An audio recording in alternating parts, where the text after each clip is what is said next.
Et Dieu va également commencer à te faire grandir dans différents niveaux spirituels. On va dire que tu dois toujours être bouillant pour Dieu, parce que il y a une chose que le diable attendra toujours, c'est que tu te refroidisses. Dans cette alliance avec Dieu, de toujours rechercher sa présence, rappeler le sacrifice de Jésus à la croix, parce qu'il n'est pas mort pour rien. Pour tout peuple, pour toute personne, de tout âge, de toute nation, de toute tribu. Allumer un feu dans ta vie où tu cherches la présence de Dieu. Les multitudes ne pourront te traverser pas, mais la présence de Dieu va faire de toi l'homme, la femme le plus heureux de la terre. Nous allons prier pour le temps de la parole et que cette parole puisse toucher nos vies, que cette parole puisse faire du bien à nos cœurs. Seigneur mon Dieu, mon roi, nous voulons réellement te bénir. Tu as dit, le ciel, la terre passera, mais ma parole restera et demeurera éternellement. Seigneur mon Dieu, mon roi, nous voulons te remettre tous ces temps que nous allons encore passer ensemble. Et nous te demandons que c'est toi, Seigneur, qui continue à agir avec ta présence, avec ta puissance, et que tout ce que l'ennemi voudrait faire, que cela soit brisé dans les cœurs, dans les pensées, dans les vies, au nom de Jésus-Christ. Amen. Amen.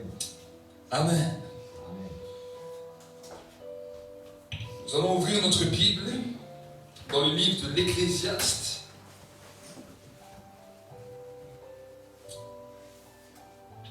Ecclésiaste chapitre 3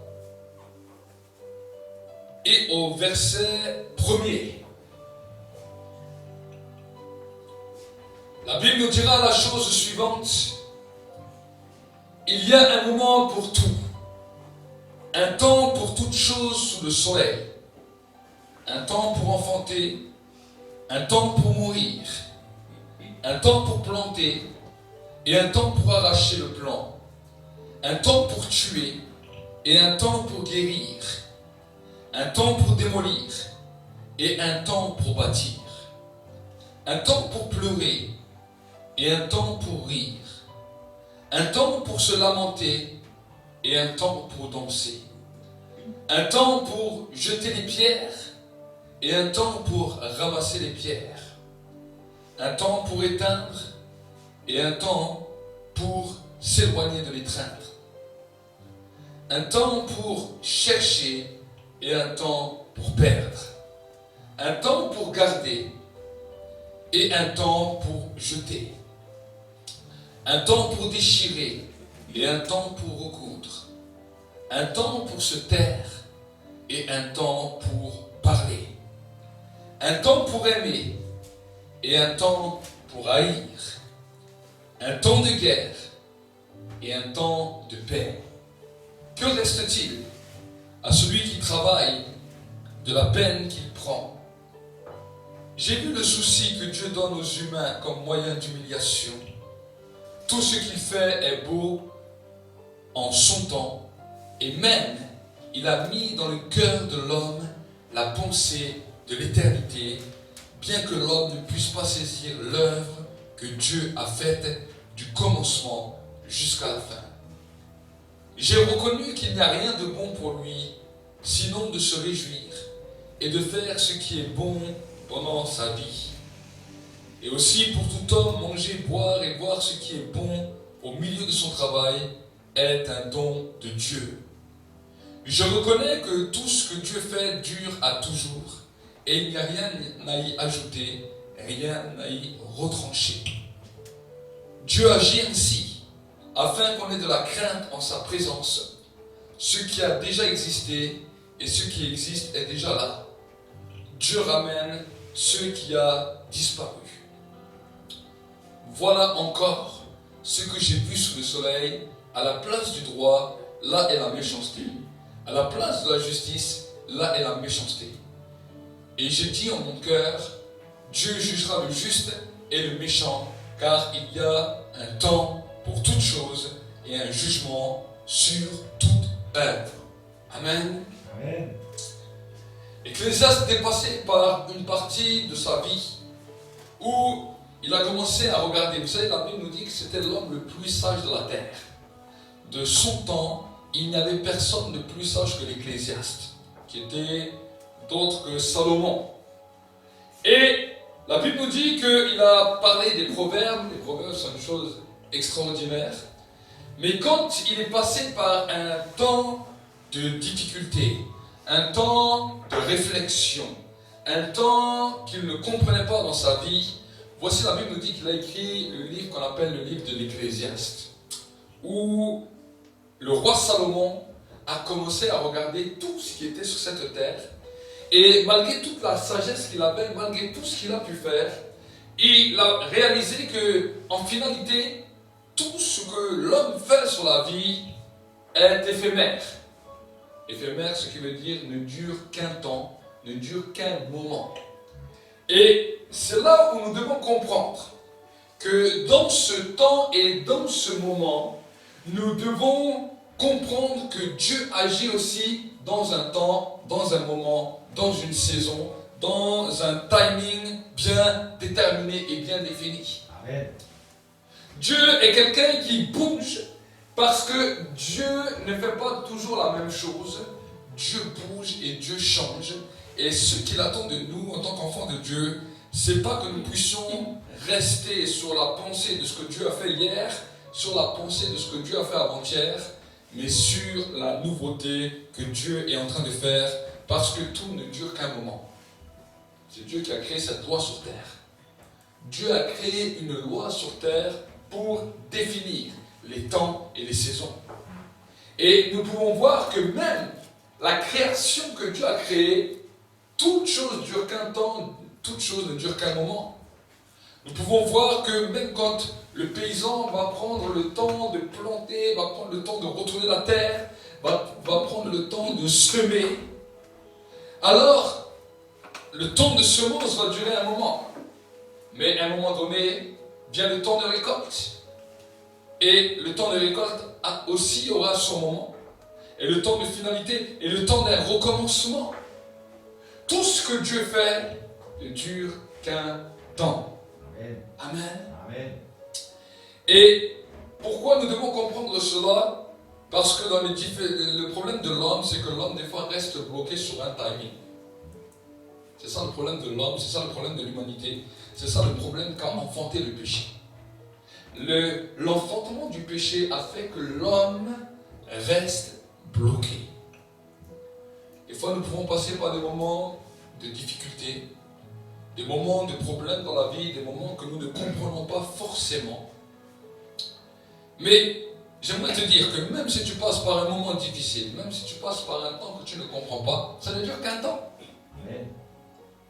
Mais le problème de l'être humain, c'est que le diable veut faire que l'être humain reste bloqué sur ce temps. L'être humain reste bloqué sur ce temps de désespoir, sur ce temps d'incompréhension, sur ce temps de difficulté.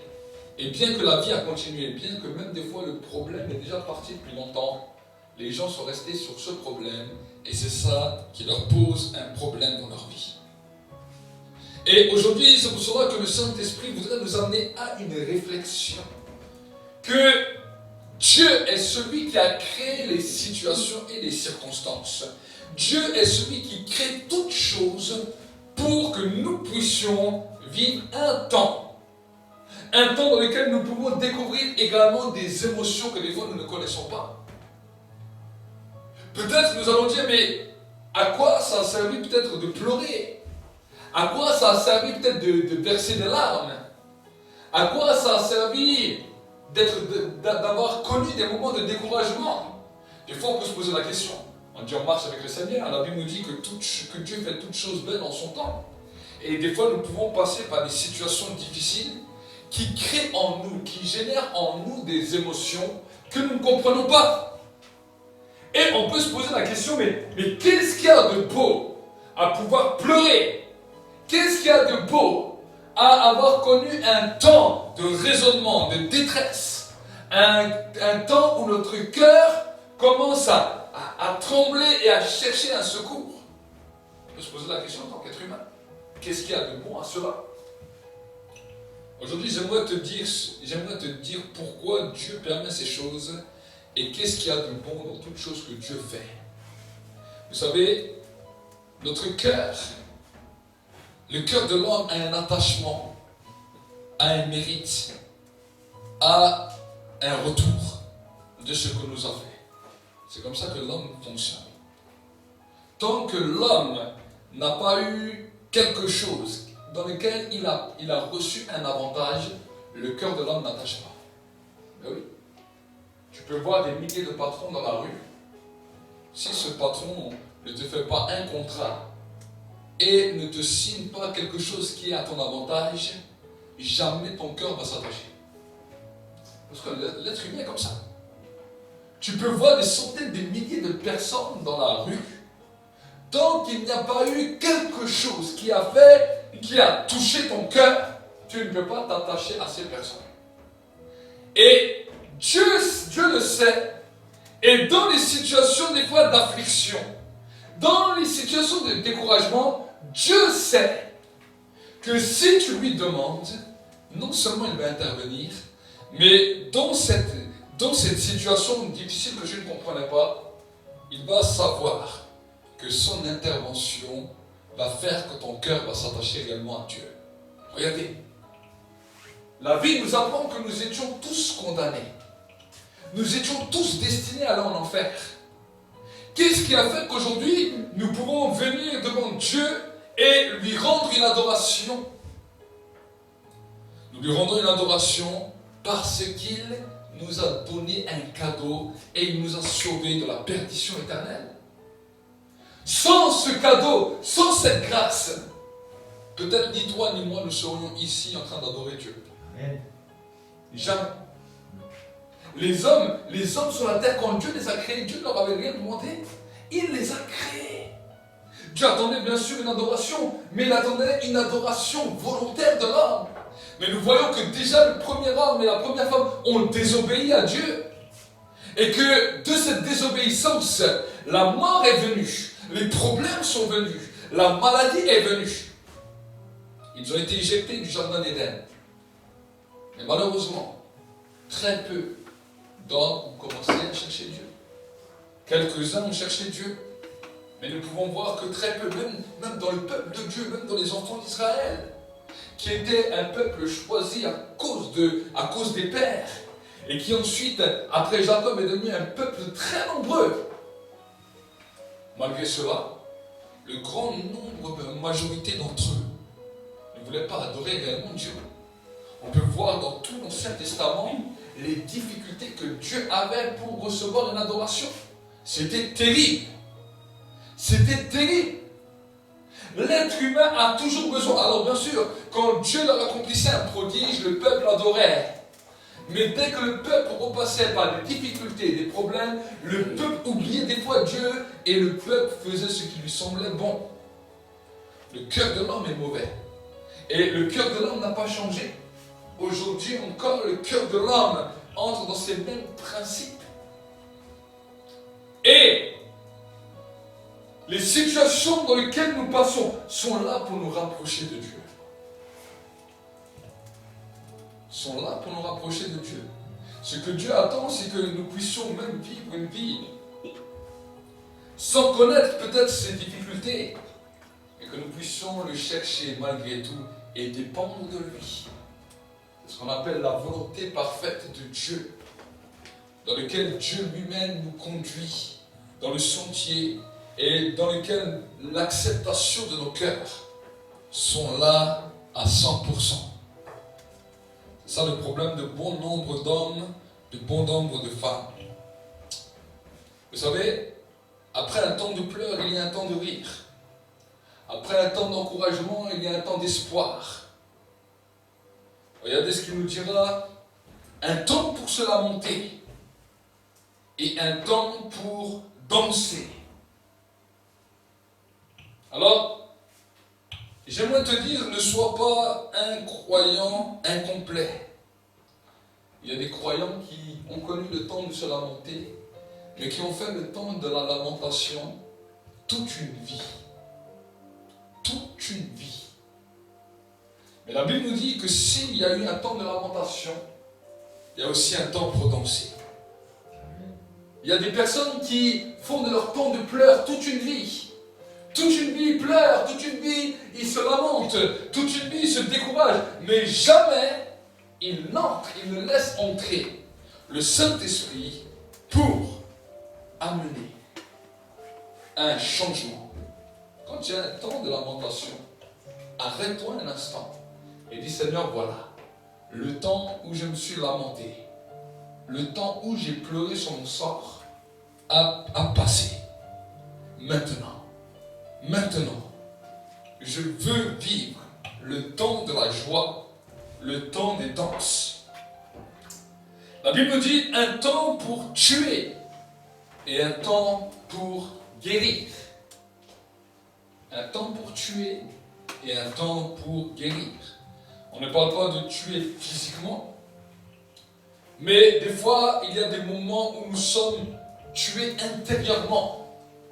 Où intérieurement, on a vu qu'il n'y a plus d'espoir. Intérieurement, on a vu que tout est fini, que tout est mort. Mais la Bible nous dit qu'il y a un temps pour guérir. Ensuite, il continuera. Un temps pour jeter des pierres et un temps pour ramasser. Un temps pour chercher et un temps pour perdre. C'est quelque chose qui est bizarre. La Bible nous dit un temps pour chercher et un temps pour perdre. Pourquoi l'Ecclésiaste nous dira ça? Parce que chaque fois que nous cherchons, nous ne gagnons pas toujours. Ce n'est pas chaque fois que nous cherchons quelque chose que nous gagnons. Mais la Bible nous dit qu'il y a aussi un temps pour perdre. Vous savez, les chercheurs d'or. Les chercheurs d'or peuvent aller avec leur pelle et leur pioche et chercher pendant des jours, des mois, des années. Et ils ne trouvent pas forcément toujours une grosse pépite d'or. Il y a des moments où ils perdent du temps. Les gens peuvent les regarder et disent mais ils cherchent mais ils perdent. Ils cherchent mais ils perdent. Ils cherchent mais ils perdent.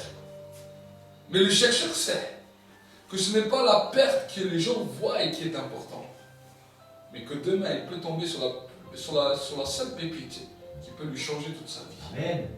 Qui peut lui changer toute sa vie. Et nous, des fois, dans le temps de perdre, dans le temps où nous perdons, c'est là où nous nous arrêtons. Quand nous cherchons, même si nous perdons, nous cherchons encore. Parce que nous savons que nous allons gagner. Amen. Amen. Ensuite, il continue. Regardez ce qu'il nous dira. Un temps pour garder et un temps pour jeter. Un temps pour déchirer et un temps pour recoudre.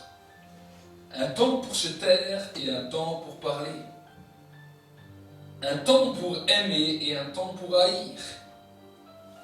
Un temps de guerre et un temps de paix. Regardez ce qu'il nous dira dans le verset 12. J'ai reconnu qu'il n'y a rien de bon pour lui sinon de se réjouir et de faire ce qui est bon pendant sa vie, et aussi que tout homme manger et boire et voir ce qui est bon au milieu de tout son travail est un don de Dieu. Quand une personne est contente de ce qu'il fait dans sa vie, la Bible nous dit que c'est un don de Dieu.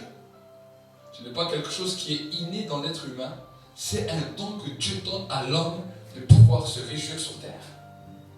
Et si dans ta vie tu vois que la réjouissance n'est pas là, vous savez, on peut voir différentes sortes d'humains sur terre.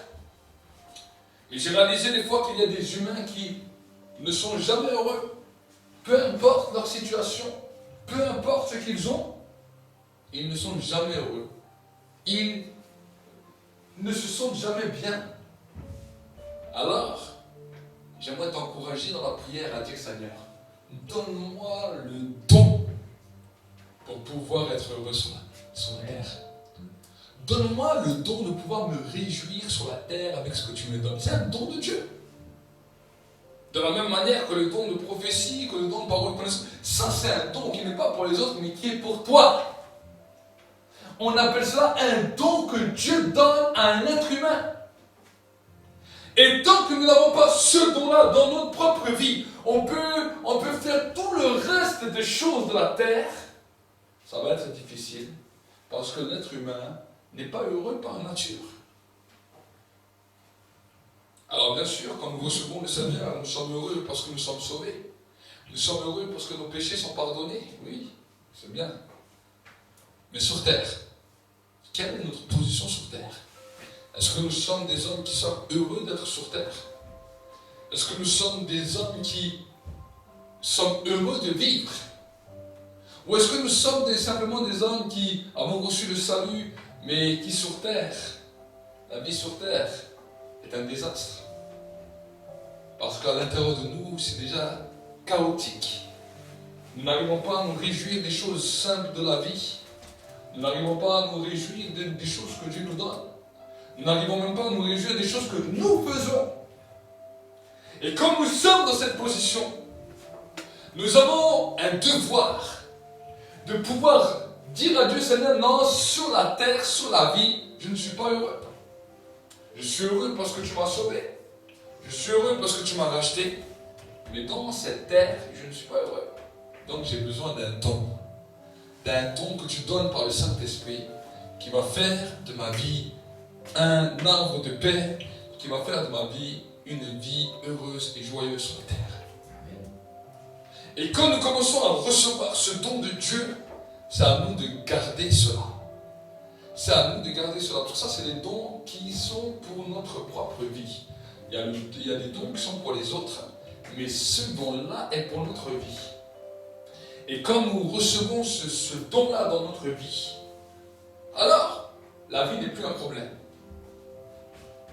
Ce que nous faisons ne sera plus un problème parce que nous pouvons nous réjouir de ce que nous avons fait. Vous savez, quand Dieu a créé le ciel et la terre, la Bible nous dit pas que Dieu a dit encore construire cette terre, encore ordonner les choses, encore parler, dire que des oiseaux soient créés. La Bible ne nous dit pas ça. La Bible nous dit que Dieu a fait les choses avec passion. Et que quand il a fini les choses avec passion, il s'est assis. Il a regardé et il a trouvé que cela était bon. Combien de fois est-ce que nous nous asseyons et nous disons ce que j'ai fait dans cette journée était bon, ce que j'ai fait dans cette journée était bien, ce que j'ai accompli dans cette journée était super. Combien de fois? Non, les hommes enchaînent les journées, le matin on se lève, encore cette journée, encore travailler, encore... L'homme se plaint, l'homme se plaint, l'homme se plaint. Et le pire, c'est que le croyant se plaint aussi. Le croyant n'échappe même pas à cette règle. Parce qu'on ne lui a pas enseigné que vivre une vie heureuse et pleine, c'est un don de Dieu. Pas simplement le salut. Le salut est une bonne chose, mais le salut c'est pour le ciel. Mais ici, nous vivons sur terre. Si nous nous convertissons, je ne sais pas, à 10 ans, ou 15 ans, ou 20 ans, ok, c'est bien pour le salut. Mais si tu dois vivre encore 80 ans sur terre, et pendant 80 ans, ta vie, c'est un calvaire, c'est terrible, c'est dommage. C'est pour cela que nous devons demander à Dieu le don, pour pouvoir aimer les choses que nous vivons et aimer également les choses que nous faisons. Les choses que nous faisons. Vous savez, il y a des gens qui sont des éternels insatisfaits. Des éternels insatisfaits. Et malheureusement, la vie tourne et ils sont toujours insatisfaits. Alors bien sûr, quand ensuite on commence à avancer avec Dieu, certaines personnes vont se dire non, ce qui va être merveilleux, c'est de servir Dieu. Oh, si je peux seulement servir Dieu, ça sera merveilleux. Je vais te dire une chose. Si tu n'es pas heureux dans les choses que tu fais aujourd'hui, même en servant Dieu, tu ne seras pas heureux.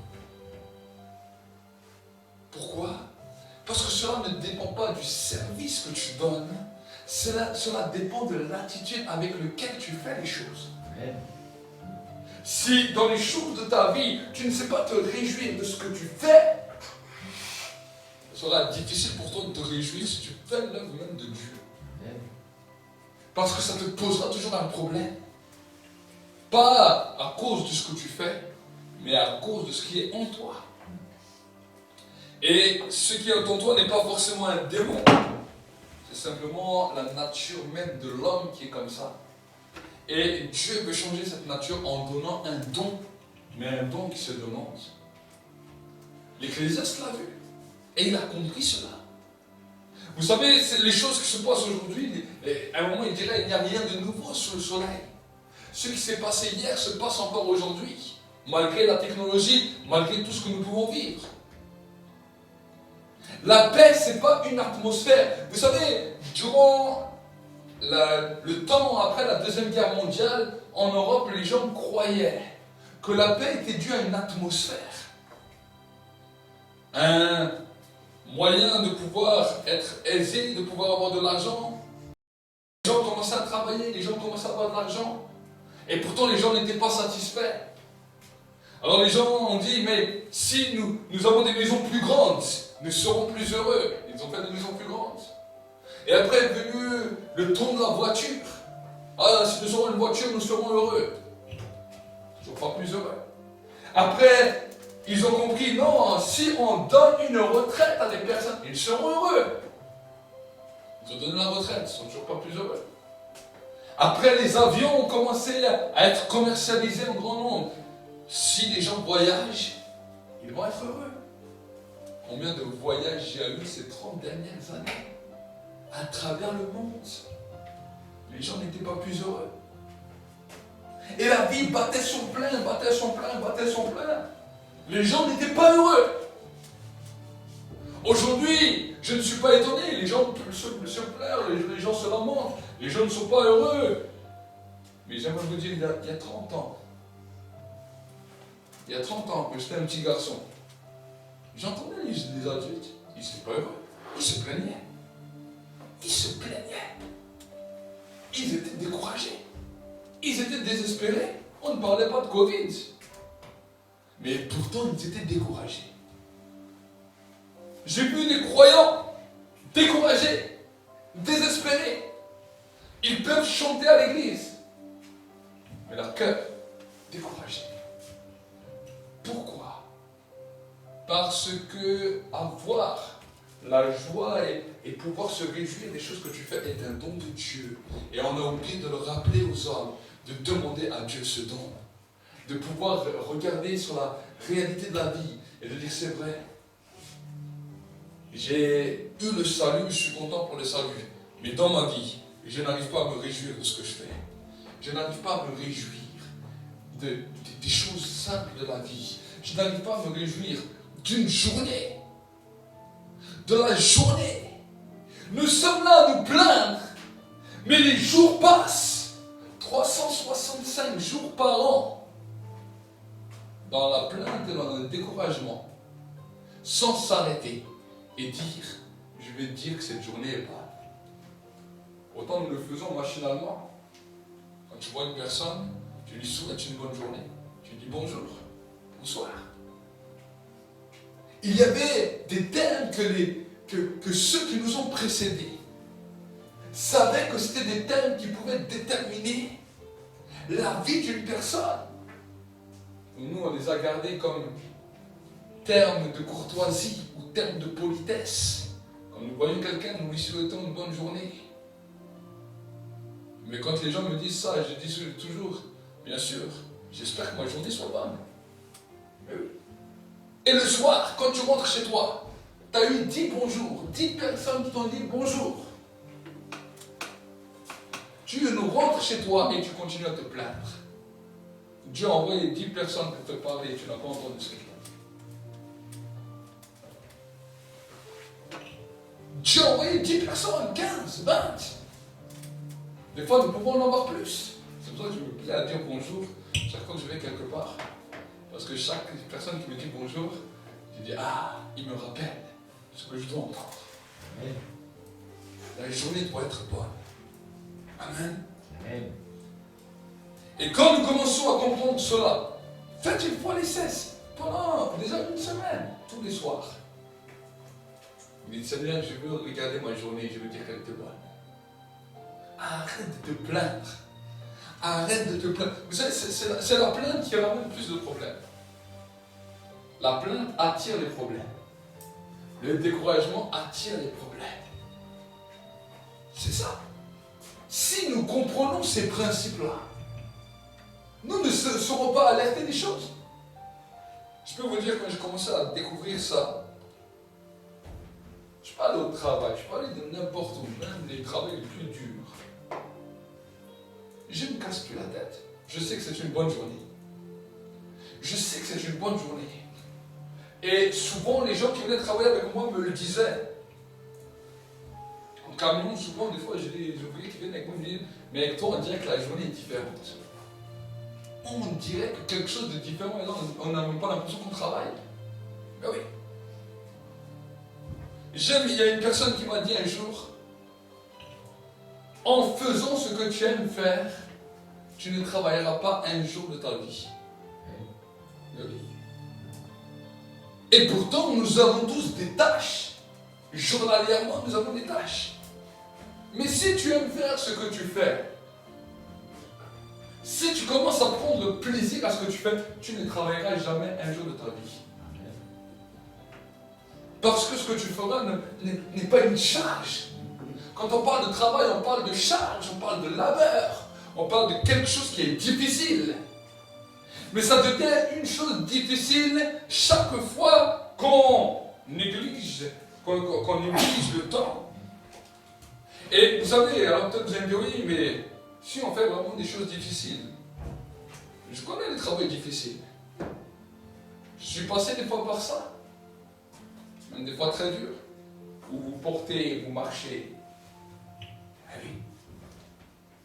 Je me souviens quand Dieu m'a amené à la farine, j'avais commencé la farine. Et là où Dieu a sondé mon cœur. Alors les premiers clients, j'étais content. J'arrive chez un client sans gerbeur électrique pour sortir même la palette du camion. Il fallait chaque sac les tirer, les mettre sur le rayon. Et ensuite, vous deviez prendre des sacs comme ça et marcher pratiquement 400 pas juste pour un sac pour le déposer. Et je marche 300-400 pas. Je crois que j'avais fait 3-4 000 pas en 1 heure avec des sacs sur le dos. Et l'ironie du sort, c'est que tous les boulangers sortent, qui sont moins, je sais pas, 7, 8, ils sont là, ils boivent leur café, ils te regardent. Et toi, tu marches comme ça. Au début, c'était un geste de courtoisie, leur dire bonjour. Mais quand vous avez 60 sacs comme ça à faire, 60, 70 sacs, et chaque sac comme ça, et vous les voyez, et toi, tu marches, et eux, ils regardent, ils parlent, ils discutent, ils ne calculent même pas. Alors les pensées commencent à tourner. Les pensées commencent à tourner. D'abord, c'était des pensées où tu étais fâché, parce que tu dis, cela, il pourrait venir te donner un coup de main. Et ensuite, ce sont des pensées où le diable vient t'accuser. Bah, de toute façon, c'est bien fait pour toi, tu n'as qu'à encore travailler plus comme ça. C'est comme ça, tu n'as que ce que tu mérites, tu n'as que ceci, tu n'as que cela. Et des pensées comme ça venaient te bombarder la tête pendant au moins 30-40 minutes. Jusqu'à un moment donné où le Saint-Esprit est venu, il a fait un nettoyage. Il a dit, prends plaisir à ce que tu fais. Marche normal, tranquille. Prends plaisir. Prends plaisir. Il dit, comment prendre plaisir? Il me dit, prends plaisir. Je dis, ok, merci Seigneur. Au bout de 20 minutes, j'étais content de faire ce que je faisais. Et tous les raisonnements ont changé. Le travail n'était plus une difficulté, le travail n'était plus une labeur, mais le travail était un plaisir. Amen, pasteur. Oui, c'est exactement ça. C'est vrai. Dans toutes les choses de la vie, c'est comme ça. Je ne m'inquiète pas de savoir ceci ou cela. Je prends la vie comme elle vient et je dis, Seigneur, c'est une journée que toi tu as fait. C'est là où tu vas voir le miracle de Dieu se produire. Mais tant que tu te plains, tant que tu es découragement, même si Dieu vient et agit, tu ne l'as pas vu, tu te plains encore. Tu te plains encore. Tu te décourages encore. Tu te désespères encore. Soyons heureux. Soyons heureux. Et la bénédiction de Dieu nous suivra. Quand nous sommes découragés, demandons à Dieu, Seigneur, donne-moi ce don. Ouvre-moi cette porte. pour que je puisse me réjouir et pour que je puisse voir les choses comme toi tu les vois. Amen. Amen. Oui, Amen. Vous allez voir que ça va vous changer. Ça va vous changer. Et ensuite, changer la manière de voir les choses.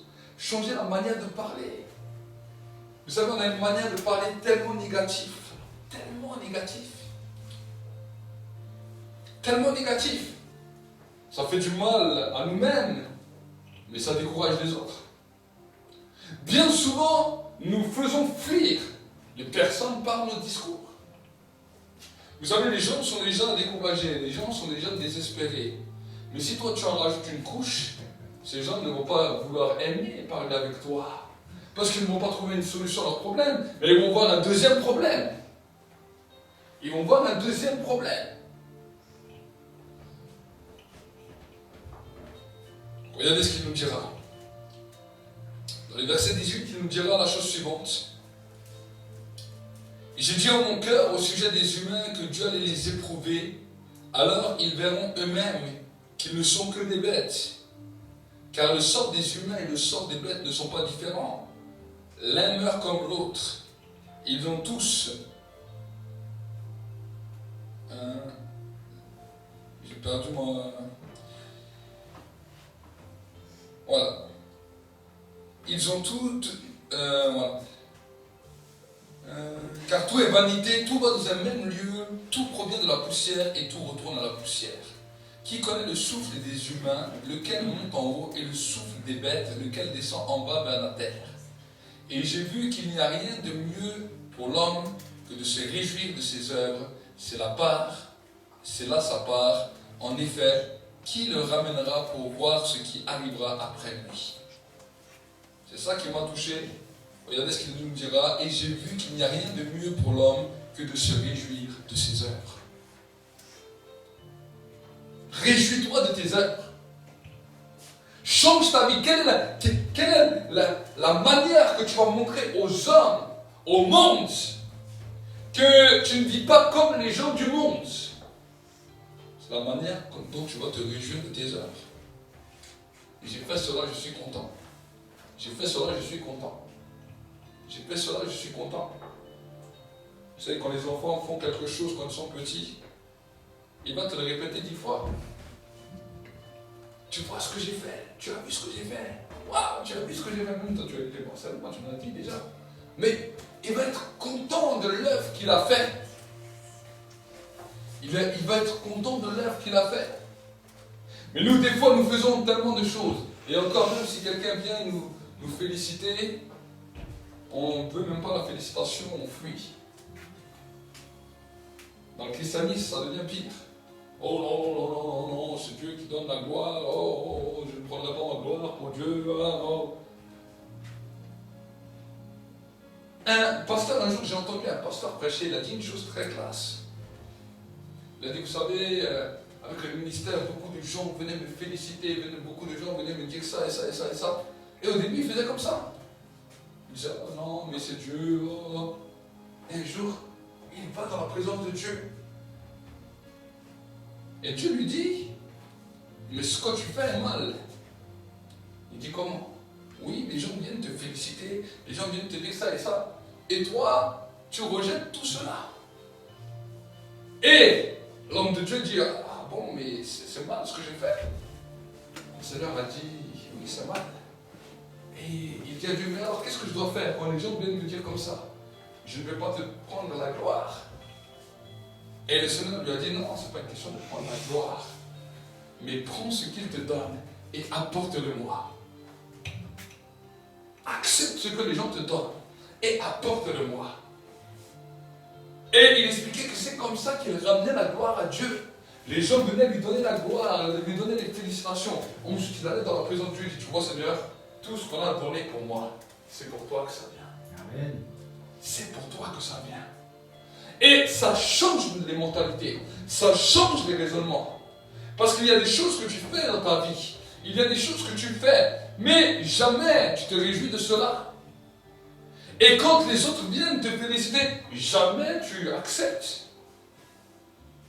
C'est comme si tu disais, voilà, la vie est belle, mais la vie en vrai n'est pas belle. Par ton comportement, c'est ce que tu dis. Voilà pourquoi nous avons besoin de nous réjouir de nos œuvres. C'est ça la vie du croyant. Chaque soir, tu dois apprendre à te réjouir de tes œuvres. Chaque soir, tu dois apprendre à te réjouir de ce que tu as fait. C'est pas toujours facile. Mais réjouis-toi de la journée. Réjouis-toi de ce que tu as fait. Et quand un imprévu vient, quand une difficulté vient, quand un problème vient, réjouis-toi. Tu peux mettre ta foi en action. Tu peux mettre ta foi en action. Si un imprévu vient, une difficulté vient, amen. Je vais montrer que j'ai confiance encore à Dieu. Et c'est là où tu vas voir le Dieu que nous servons agir. Amen. Amen. Amen. Si nous ne regardons pas à ça, c'est difficile. Comment baser notre foi si nous ne comprenons pas ces simples principes? Ça, c'est les principes des bébés spirituels. Ce qu'on enseigne aux bébés spirituels. Ce qu'on enseigne aux petits. Et quand ça c'est introduit dans la vie des hommes et des femmes, la foi grandit. Vous savez, souvent les gens prennent le verset « Oh, si on a une foi comme un grain de sénévé, on déplacera la montagne. » Vous savez, la foi comme la graine de sénévé, ça ne veut pas dire qu'on doit toujours avoir une petite foi. La Bible nous dit, quand on parle de la graine de sénévé, vous savez, la graine de sénévé, c'est la plus petite de toutes les graines. Mais une chose qu'il faut que vous compreniez, c'est quand vous plantez cette graine, c'est la plus rapide qui grandit. Ce n'est pas une graine qui attend des années pour grandir, c'est une graine qui grandit le plus rapidement et qui monte le plus haut et le plus vite, le plus rapide. Une fois qu'elle est plantée, on n'a pas besoin d'attendre longtemps pour qu'elle grandisse, qu'elle grandit. Et quand Jésus dit que nous avons besoin de cette foi comme une graine de sénévé, il nous parle de la rapidité pour grandir. Il nous parlera de cette graine qui est plantée dans la terre et qui a une grande rapidité de grandir. Il te dit, tu dois mettre cette graine de foi, même si elle est toute petite, dans ton cœur et elle grandira très vite. Mais beaucoup de croyants ont pris ce verset et ils sont restés simplement à la graine. Oh, si j'ai une foi comme une graine de sénévé, oh, je dirais à cette montagne, mais ils n'ont jamais vu cette graine grandir. Ils n'ont jamais vu cette foi exploser en eux. Ils n'ont jamais expérimenté cette explosion de foi. Ils sont toujours à la graine. Parce qu'ils ne l'ont jamais planté dans leur cœur. Pourquoi? Parce que leur attitude empêche que cette graine grandisse. La Bible nous dit, ce qui étouffe le grain sont, premièrement, les péchés et deuxièmement, les soucis. Les soucis et les péchés sont deux choses communes qui détruisent la foi. Chaque fois que nous sommes découragés, que nous commençons à nous soucier, que nous commençons, ça détruit ta foi. Ça ne permet pas à ta foi de pouvoir s'épanouir. Tu plantes un moment une graine en lisant la parole, tu plantes une graine en priant, tu plantes une graine en écoutant la parole. Mais dès que les soucis viennent, ils commencent à s'entourer autour de cette parole qui a été grandie. Donc d'un côté, tu sens que ça commence à pousser, et d'un autre côté, tu sens que ça commence à se détruire. Et si tu ne fais pas gaffe, tu dois recommencer. Et recommencer. Et recommencer. Les éternels planteurs qui ne récoltent jamais. Les éternels planteurs qui ne récoltent jamais. Pourquoi? Vous savez, les paysans, quand ils plantent, ils mettent comment on appelle ça? De l'engrais et toutes sortes de choses pour enlever les mauvaises herbes. Ils veillent, ils veillent, ils veillent. Ils veillent pour que le maïs pousse.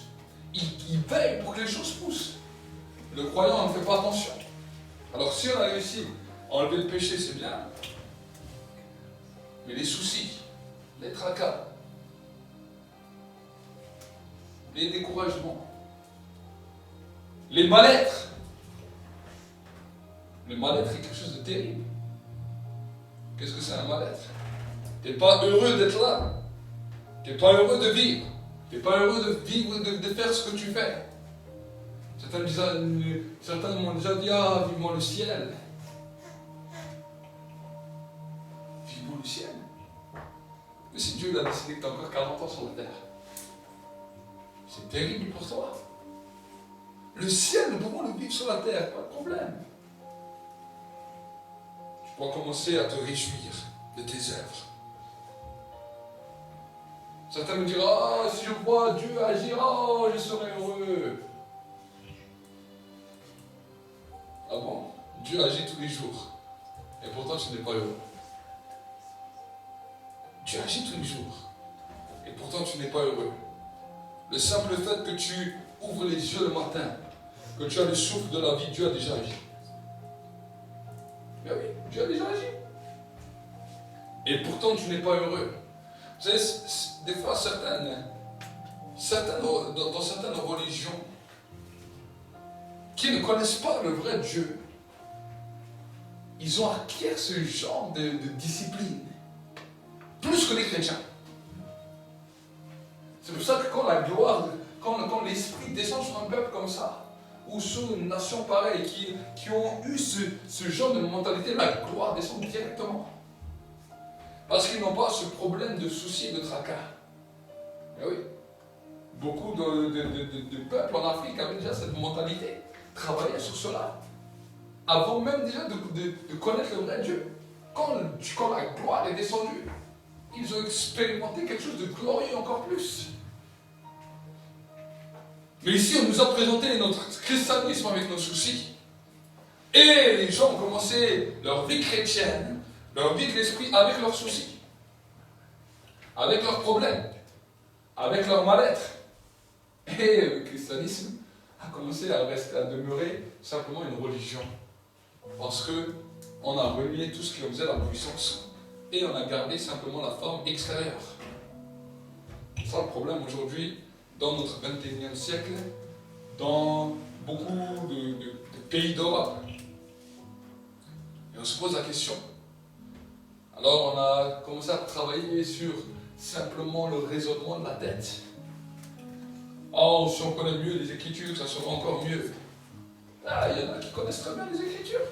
Ils vous récitent la Bible sur le bout des doigts. Ils connaissent les versets, le pourquoi, du comment. Ça, ils sont pas plus heureux. On crée des théologiens comme ça, un derrière l'autre. Un derrière l'autre. Ils vous récitent la Bible en français, en grec, en latin, en hébreu, toutes les langues que vous voulez. Alors on essaye toujours. Et on essaye toujours. Et on dit on va continuer, et on va continuer, et on va continuer. Jusqu'à quand tu vas continuer comme ça? La vie passe. Et tu n'es toujours pas heureux. La vie continue. Et tu n'es toujours pas heureux.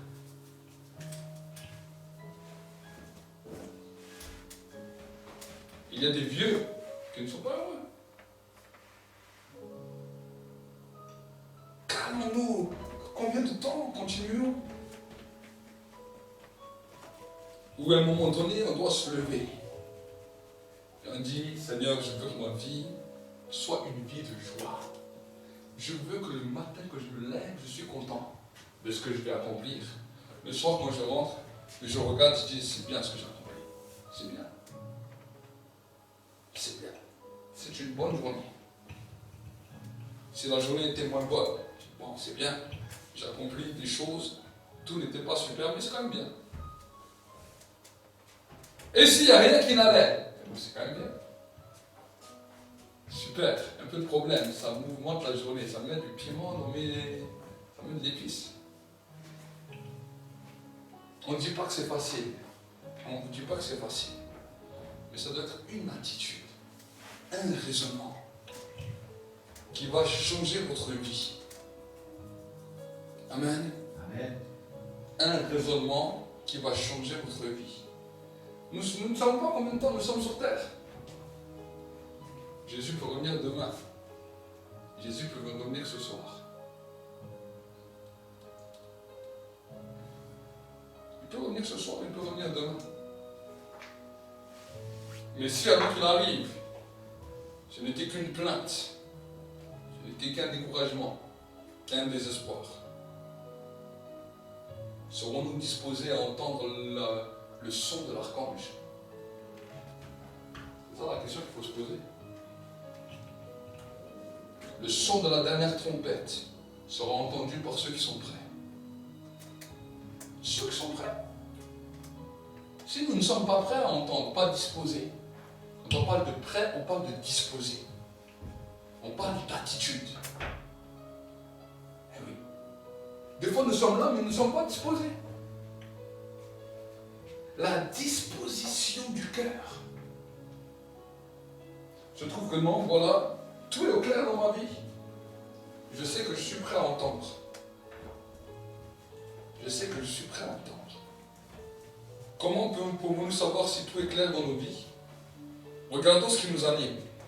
Écoutons nos paroles. Si nous sommes dans le découragement, si nous sommes dans le désespoir, si nous sommes dans le plein, nous ne sommes pas prêts. Par contre, si de nos bouches sort de l'espoir, de la joie, peu importe ce qu'on vit, alors nous sommes prêts. Amen. Nous sommes prêts. Et là, nous sommes disposés. Nous sommes disposés.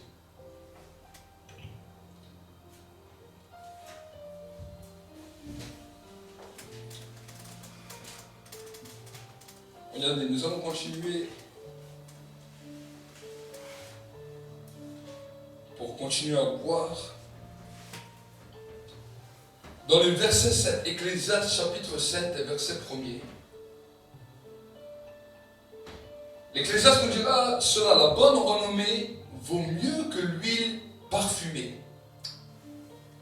Et le jour de la mort que le jour de la naissance. Mieux vaut aller dans une maison de deuil que d'aller dans une maison de festin. Dans celle-là se trouve la fin de tout homme, et le vivant en prend conscience. C'est terrible ce qu'il nous dit. Tu sais, quand j'ai fait les enterrements, je prie souvent ce verset. Je prie souvent ce verset pour prêcher. Et je disais aux gens, c'est dans un endroit comme ça qu'il faut prendre le temps des fois d'aller. Pourquoi? Parce que la Bible nous dit, le vivant en prend conscience.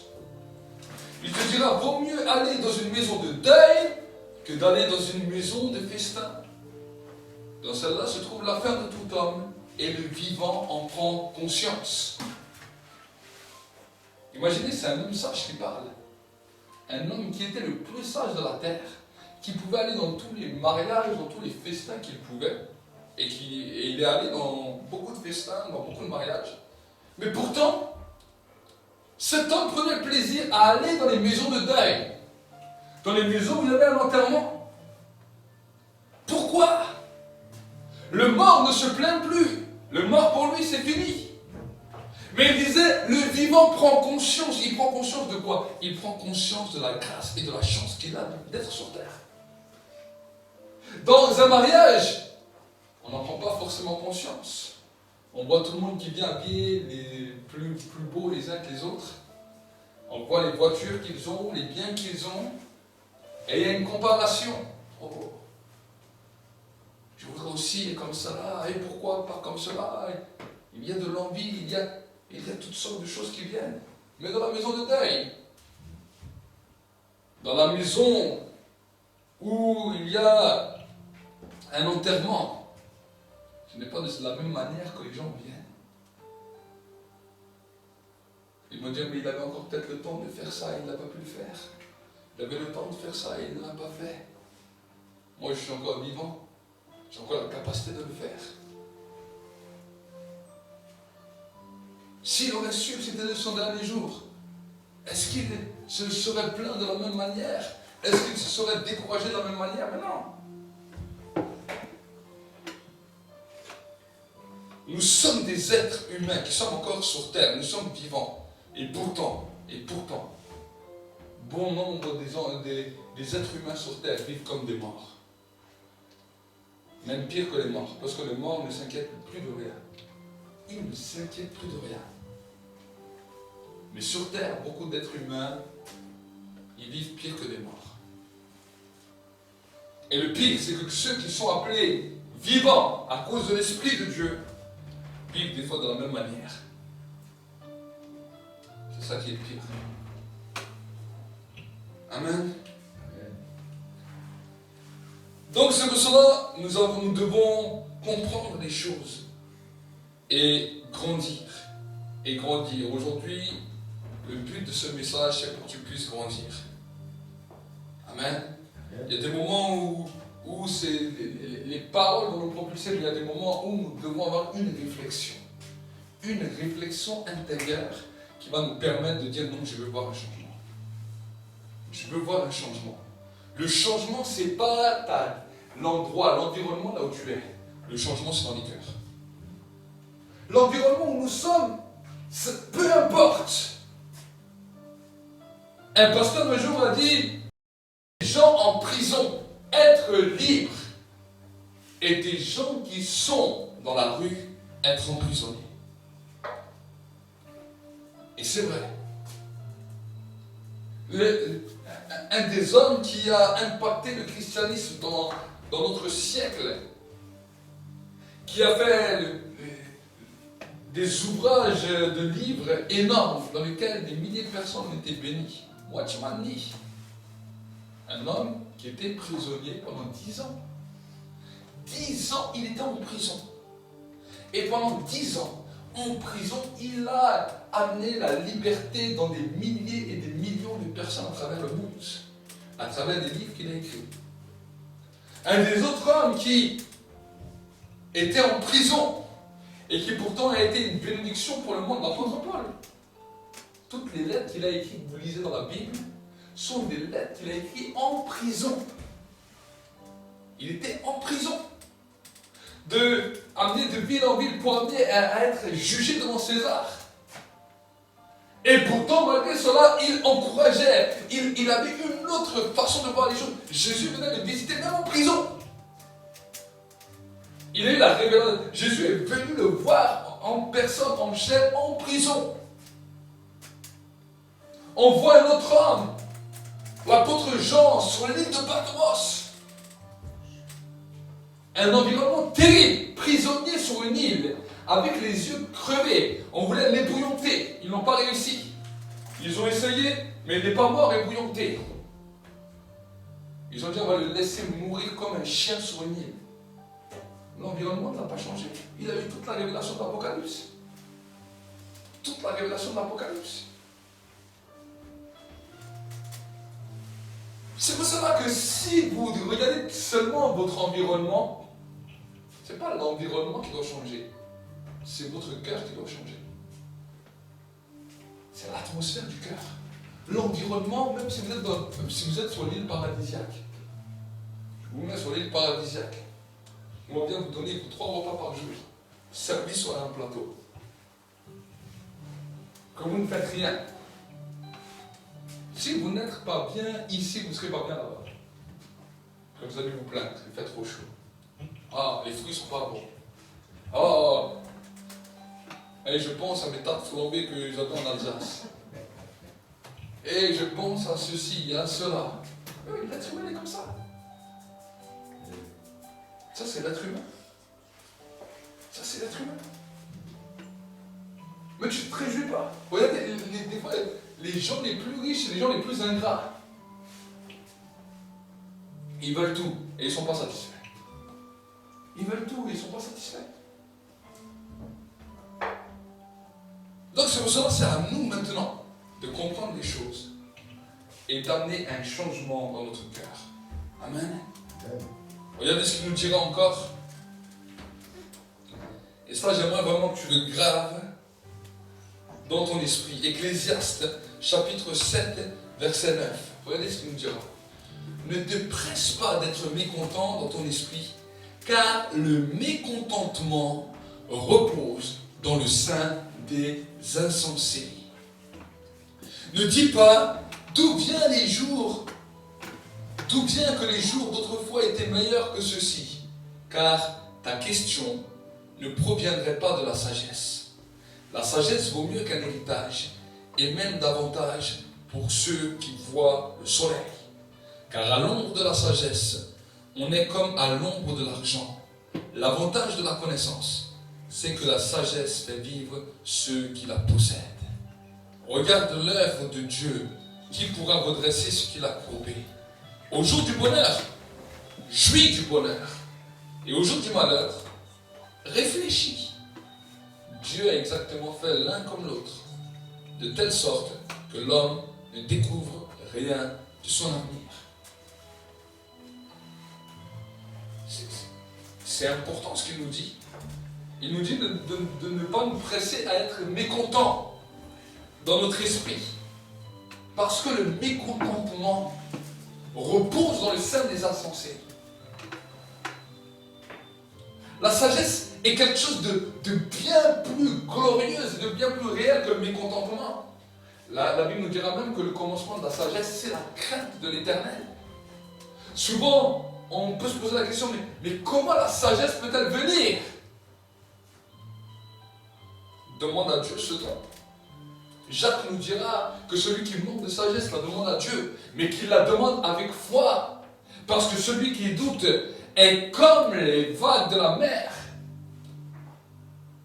Qu'un tel homme ne pense pas demander quelque chose et être exaucé. C'est Jacques qui nous dira ça. Nous avons besoin de la sagesse. La sagesse pour vivre. La sagesse pour nous réjouir. La sagesse pour être heureux.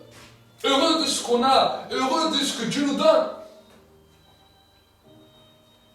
Le mécontentement. Combien de fois on s'est mécontenté? Combien de fois on était découragé? Combien de fois? C'est pour cela qu'il te dit, au jour du bonheur, réjouis-toi. Mais au jour du malheur ou de la difficulté, il te dit réfléchis. Il ne te dit pas soit dans le mécontentement, soit dans le découragement. Réfléchis. Parce que dans la réflexion, le Saint-Esprit te donnera la solution. Dans la réflexion, le Saint-Esprit te donnera la solution. Eh oui. Mais si on laisse le mécontentement agir dans notre esprit, le mécontentement, le désespoir, vous savez, la différence entre réfléchir et voir le désespoir, c'est deux choses différentes. On réfléchit pour avoir une solution. Mais le mécontentement est une voix qui se lève à l'intérieur de l'homme et qui l'amène à haïr sa propre vie. Job n'a pas haï Dieu, mais il a haï le jour de sa naissance. Job n'a pas haï Dieu, mais il a haï ce qu'il était lui-même. Il a dit, je suis méprisable, je suis haïssable. Il avait un dégoût de lui-même, tel que pour lui la mort était préférable à la vie. Le mécontentement, c'est ce que ça amène. Aujourd'hui, on voit beaucoup d'hommes, de femmes qui se suicident. Oui, ils se suicident. Bien sûr qu'il y a un esprit qui est derrière. Mais l'esprit a eu un droit à cause du mécontentement. Les esprits de mort ont des droits à cause du mécontentement. Vous savez, la différence entre Dieu et Satan, c'est que Satan n'a aucune puissance, ni aucun pouvoir, ni lui ni ses démons, d'ouvrir une porte dans la vie d'un homme. Il n'a aucune puissance. Sur la terre, il n'a aucune puissance d'ouvrir des portes. Quand il ouvre des portes, c'est qu'un homme lui a donné l'accès. Alors vous allez me dire, oui, mais alors comment ça se fait qu'il dirige le monde? Il dirige le monde parce que des hommes lui ont donné accès. C'est les hommes qui lui ont donné accès. Mais par lui-même, il n'a aucune puissance, ni d'ouvrir, ni de fermer aucune porte. Celui qui a ce droit, celui qui a cette puissance, c'est Dieu. Mais nous, en tant qu'hommes, à cause de la nature que Dieu nous a donnée de création à l'intérieur de nous, nous avons la capacité soit d'ouvrir notre porte à Dieu, soit d'ouvrir notre porte à Satan. Et quand Satan, tu lui ouvres la porte, alors il vient détruire. Il vient détruire.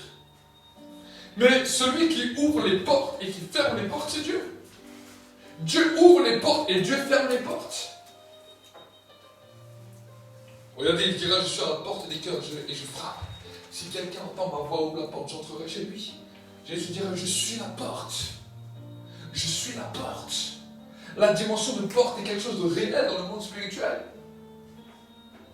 Et nous sommes conditionnés de la porte dans laquelle on va ouvrir. Amen. Et nos vies sont conditionnées à cela. Donc à nous d'ouvrir la porte de la sagesse. Dieu veut que tu ouvres la porte de la sagesse dans ta vie. La porte de la sagesse.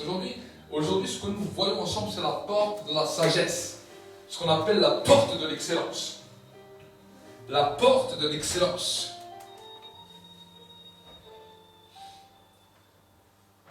Regardez ce qu'il continuera à dire. Dans le verset 3, Ecclésiaste 7, verset 3, même chez vous, vous pourrez lire tous les Ecclésiastes, vraiment, ça ne vous fera pas de mal. Mieux vaut le chagrin que le rire, car malgré un visage triste, le cœur peut être heureux.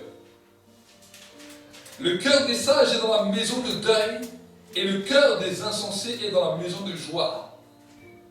Mieux vaut écouter le reproche du sage qu'être homme à écouter la chanson des insensés. Comme le sarment crépite sur la marmite, ainsi est le rire des insensés. C'est encore là une vanité.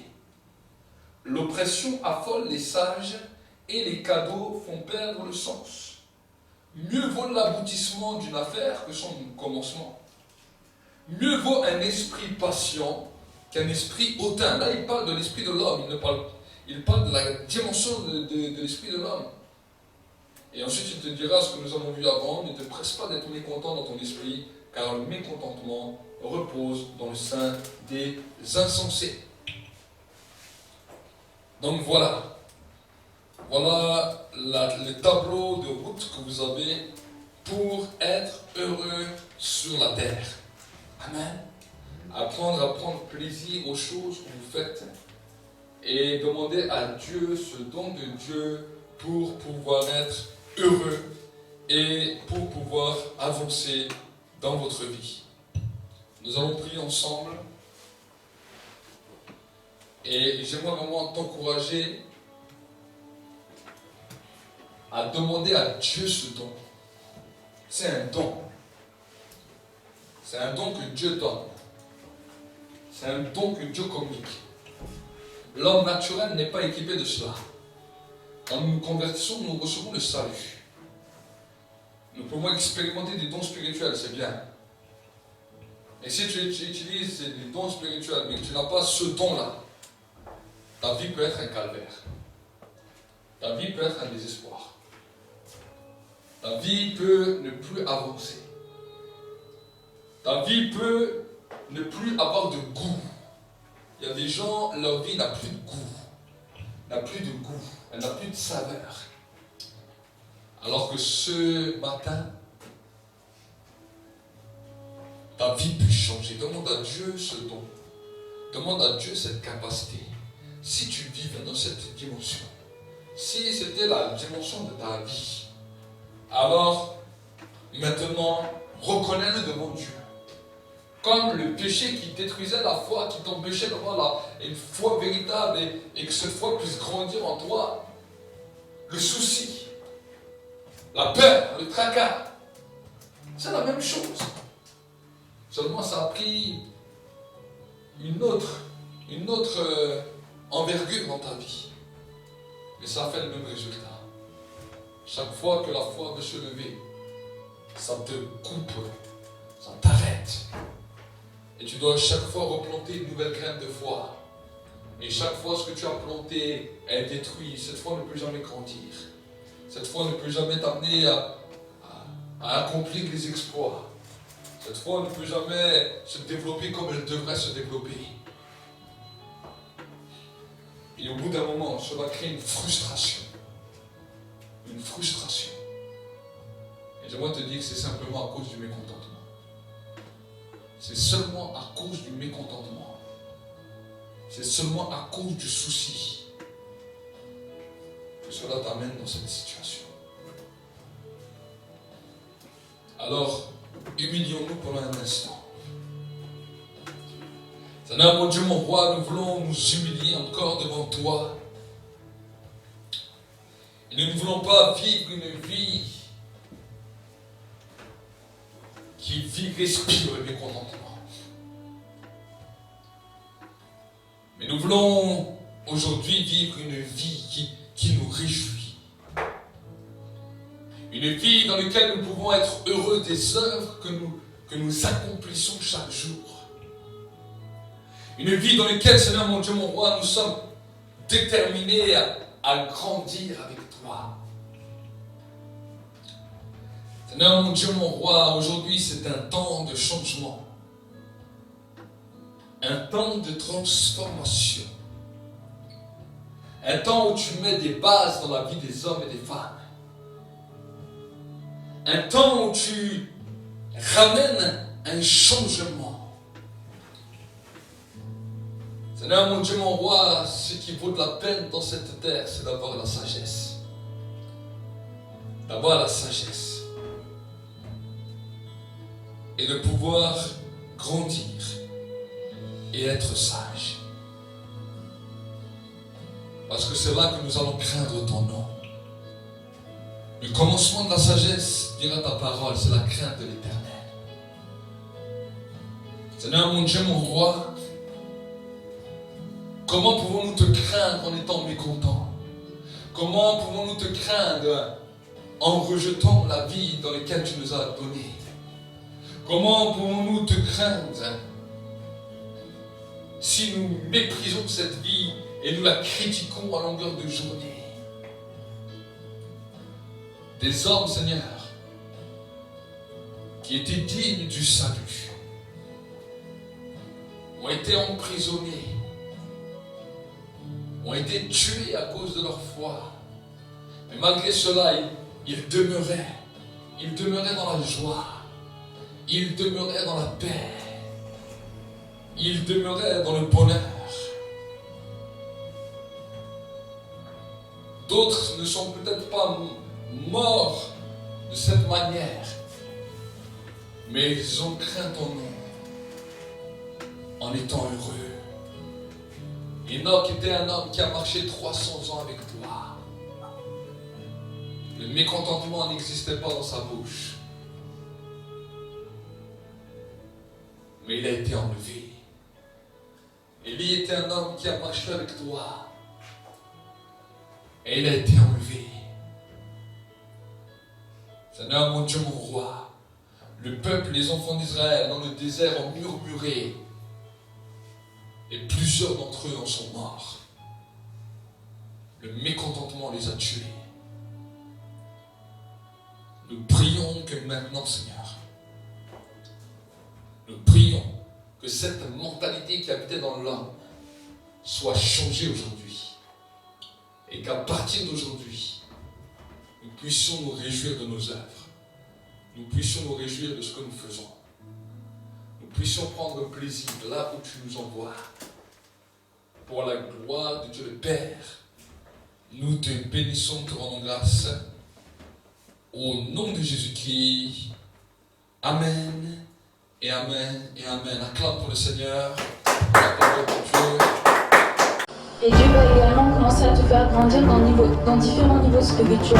On va dire que tu dois toujours être bouillant pour Dieu, parce que il y a une chose que le diable attendra toujours, c'est que tu te refroidisses. Dans cette alliance avec Dieu, de toujours rechercher sa présence, rappeler le sacrifice de Jésus à la croix, parce qu'il n'est pas mort pour rien. Pour tout peuple, pour toute personne, de tout âge, de toute nation, de toute tribu. Allumer un feu dans ta vie où tu cherches la présence de Dieu. Les deux, tu